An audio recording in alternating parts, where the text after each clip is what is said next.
ini adalah peserta didik itu dapat menjelaskan konsep binatang halal dan binatang haram. Lalu kalian itu dapat mengelompokkan antara binatang halal dan binatang haram.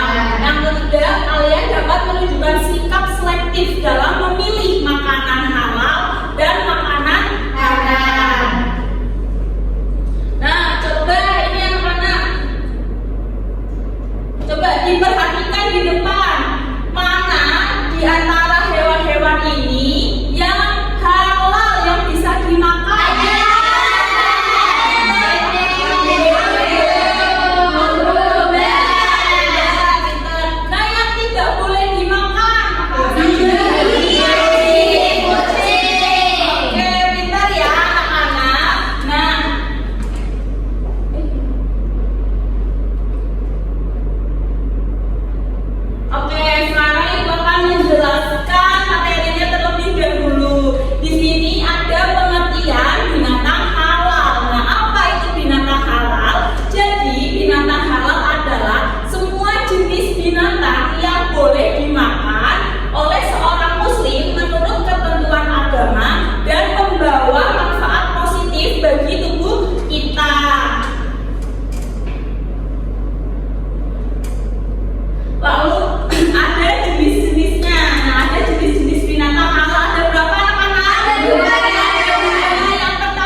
kembali ke tempat yuk.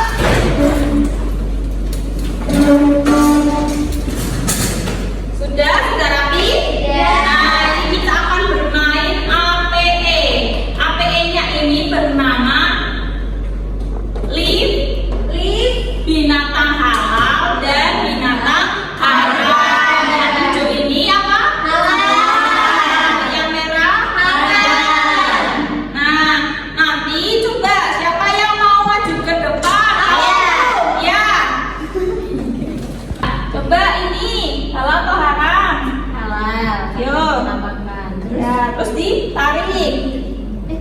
Ya, ditarik. Terus ditaruh di Halal. halal. Pinter. Terus Mbak Siva. Yang mana Bu? Yang ini. Yang ini. Ini apa Mbak Irma? Babi. Baby haram ya, karena aku nggak pernah makan. Ya. Ya. Terus, ayo Mbak Sasa. Ya. Ini. Itu apa namanya? Elang. Elang. Itu halal atau haram? Terus ditarik. Haram. Karena apa? Karena Berkuku. Ini Anjing. iya anjing halal atau haram? Coba. Haram Bu.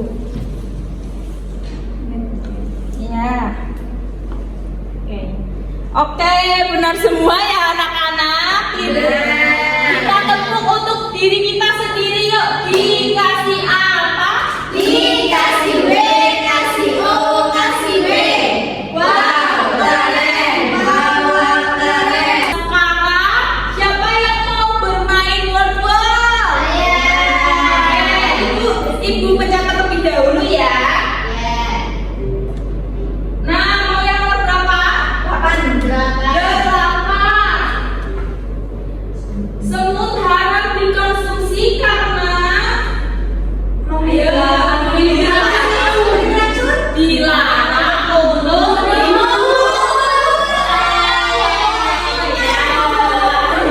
Yang mati dulu dari tadi. Terus siapa yang maju? Ayo Mbak Firda bisa maju.